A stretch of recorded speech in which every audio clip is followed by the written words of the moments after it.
Sérgio, o cenário ainda segue um pouco instável, vamos dizer assim, lá fora, tarifas, né, americanas aumentando as incertezas. Aqui no Brasil, inflação ainda acima do teto ali de tolerância, né? O orçamento também não está aprovado, ainda o orçamento de 2025. O governo anuncia mais estímulos, como o consignado, o crédito consignado, para dar ali mais apoio à economia, uma economia aquecida, né? Diga-se de passagem. Queria entender um pouco da tua leitura, né? Até porque o próprio governo alega que isso deve dar impulso ao PIB. O próprio ministro também da Fazenda falou sobre isso nesta quinta-feira, que esses estímulos vão impulsionar o crescimento do PIB, mas a gente sabe que, por um outro lado, complica a vida aí de Gabriel Galípolo, né? A vida ali do Banco Central. Entender a sua visão, né? Até que ponto essa combinação destes fatores pode pressionar o câmbio, a política monetária? Qual a sua visão sobre este cenário?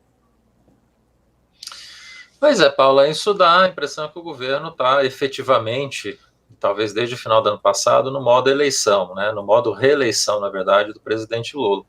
Então, essas ideias de colocar no dia da decisão de juros, né, o consignado do setor privado, e foi o que a gente viu acontecer na última decisão, com essa ideia do governo de estimular crescimento esse ano, no momento que a gente precisa justamente fazer o contrário, desestimular crescimento para ajudar o trabalho do Banco Central, já que a política fiscal não está fazendo o trabalho correto nesse momento, nesse sentido, fica essa indefinição se de fato a gente vai conseguir fazer a desaceleração necessária para conseguir trazer a inflação para baixo. Ou a sorte, na verdade, a coisa positiva para o Banco Central, de certa forma, é que talvez desde o final do ano passado a gente começou a ver um processo incipiente, ainda inicial, de desaceleração da economia, começou a aparecer nos dados secundários de atividade, de indústria, de serviços, de comércio, os dados de mercado de trabalho também começando a mostrar um sinal de desaceleração no final de 2024, e isso ajuda no trabalho do BC, significa que de fato a gente vai ter um crescimento mais fraco esse ano, mas isso precisa aparecer nos números, né, Paula? A gente ainda tem uma inflação de serviços que está ainda muito elevada,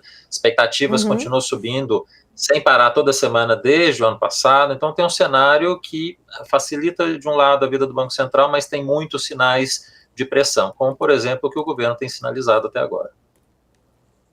E nesse cenário ainda, né, olhando aí para a inflação especificamente, Sérgio, que segue acima aí da meta, as expectativas quando a gente olha também ali para os próximos anos não indicam de fato uma convergência clara para esse centro da meta. Estamos entrando, de repente, aí num novo patamar estruturalmente mais alto de inflação aqui no Brasil? Eu tenho a impressão que a inflação no governo Lula vai ficar, e já foi nos primeiros 2 anos, eu acho que não vai ser diferente esse ano, no ano que vem, uma inflação pressionada, muito próxima do teto, né? E, na verdade, a gente conseguiu escapar em 2023, porque o teto era um pouquinho maior, mas ano passado a gente não conseguiu escapar, a inflação ficou acima do teto. Eu acho que isso acontece de novo esse ano, e tem chance, infelizmente, de acontecer de novo em 26, que vai ser um ano muito tenso. Vai ser um ano nos Estados Unidos, segundo ano Trump, com a eleição de meio termo por lá, que vai ter também um cenário preocupante por conta disso. Tem um cenário eleitoral aqui que, por si só, já vai ser bastante tenso, isso pode trazer alguma pressão adicional na própria taxa de câmbio. Então, a gente junta tudo isso, nesse momento, tem 2 anos aí pela frente bastante adversos. E isso tende a levar a taxa de câmbio para esse patamar muito próximo do teto, que a gente já está vivenciando agora. Então, assim, não tem uma explosão inflacionária, não tem uma crise inflacionária, acho que o BC vai trabalhar não conseguindo levar a inflação para a meta. Eu acho que isso está descartado esse ano e também em 2026, mas vai trabalhar para tentar pelo menos ficar ali próximo do teto da meta, é o que a gente vai conseguir entregar.